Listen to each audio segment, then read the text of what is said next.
क्या आपने कभी खुद से यह सवाल पूछा है कि जो दर्द अब बीता हुआ है वो आज भी आपको क्यों जकड़े हुए है?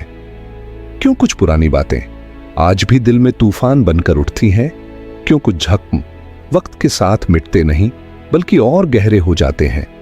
अगर तुम मेरी जगह होते और मैं तुम्हारी और हम दोनों मिलकर इस दर्द को समझते तो क्या तुम भी वही करते जो मैं अब करने वाला हूं?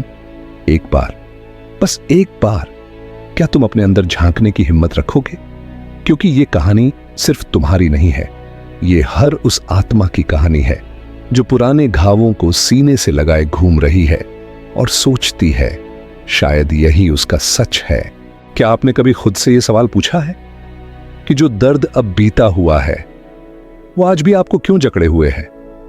क्यों कुछ जख्म वक्त के साथ मिटते नहीं बल्कि और गहरे हो जाते हैं? क्यों कुछ आवाजें अब भी भीतर गूंजती हैं जब सब कुछ शांत होता है? क्योंकि वो बीता हुआ नहीं था, वो आज भी भीतर जिंदा है। हमने उसे सिर्फ दबा दिया, महसूस नहीं किया। हमने उसे मिटाया नहीं, बस छुपा दिया। और जो छुपा होता है वही सबसे ज्यादा ताकतवर बन जाता है। बुद्ध ने कहा था, दर्द से कोई नहीं बच सकता पर पीड़ा से बचा जा सकता है। दर्द आता है पर पीड़ा हम खुद चुनते हैं। जब तुम पुराने घावों को बार बार सोचते हो तो तुम हर दिन अपने भीतर उन्हीं घावों को फिर से ताजा कर रहे होते हो। कभी सोचो, जो तुम समझते हो कि मैं हूं, क्या वो वास्तव में तुम हो या वो सिर्फ एक कहानी है जिसमें दर्द, अपमान, डर और अस्वीकार भरे हुए हैं? अगर तुम अपने भीतर की परतों को उतारो तो क्या बचेगा?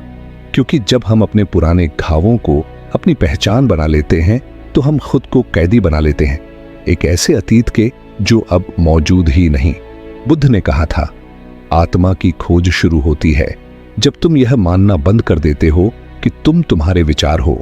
तुम वो नहीं हो जो तुम्हारे साथ हुआ था, तुम वो हो जो आज भी शुद्ध है, मौन है और मुक्त हो सकता है। बुद्ध ने जीवन को देखा और कहा, दुख है पर दुख ही रास्ता भी है। क्यों? क्योंकि जो भीतर टूटा है उसी जगह से सबसे तेज प्रकाश निकलता है। जब तुम अपने सबसे गहरे घाव को पूरी चेतना से देख पाते हो तब वही घाव ध्यान बन जाता है। जब तुम डरते नहीं, भागते नहीं, तब तुम्हारा मन उसी दर्द में शांत हो जाता है। बुद्ध ने हमें सिखाया, दुख को समझो, उसे बदलो मत, दबाओ मत, भागो मत, उसे देखो, पूरी तरह से देखो।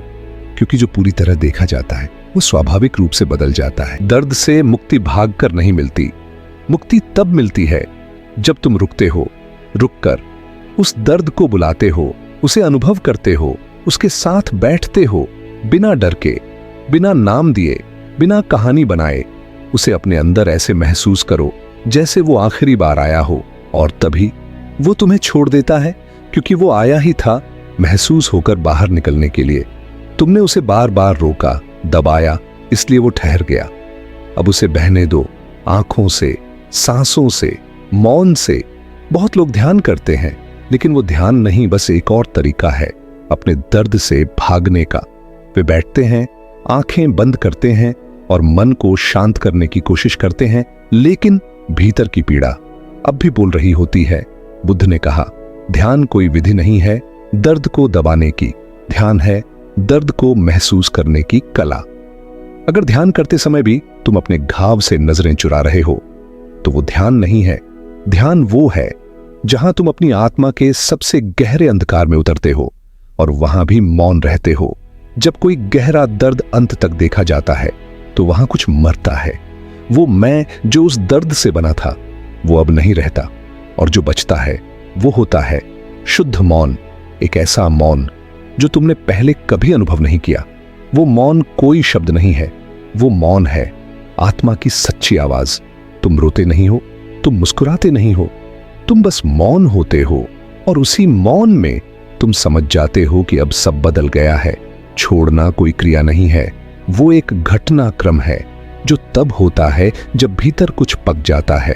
तुम किसी दर्द को छोड़ नहीं सकते जब तक तुमने उसे पूरी तरह समझा ना हो। बुद्ध ने कहा, जिस दिन तुम पूरे हो जाते हो उस दिन तुम छोड़ते नहीं, तुम्हारे हाथ अपने आप खुल जाते हैं। छोड़ा नहीं जाता, छूट जाता है। और जो छूट गया वो फिर कभी तुम्हें नहीं जकड़ता। अब कुछ कहने को नहीं बचता, अब कुछ समझाने की जरूरत नहीं, अब कुछ साबित करने की चाहत नहीं, अब सिर्फ मौन है। वो मौन जो आत्मा को छूता है, वो मौन जो अतीत को भस्म कर देता है, वो मौन जहां से तुम्हारा नया जीवन शुरू होता है।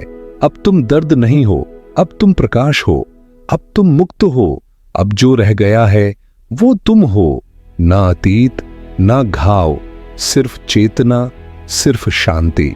अगर यह ज्ञान आपके हृदय को छू गया हो तो प्रेम और शांति फैलाने के लिए लाइक करें, सब्सक्राइब करें और हमारे साथ इस आध्यात्मिक यात्रा में जुड़े रहें।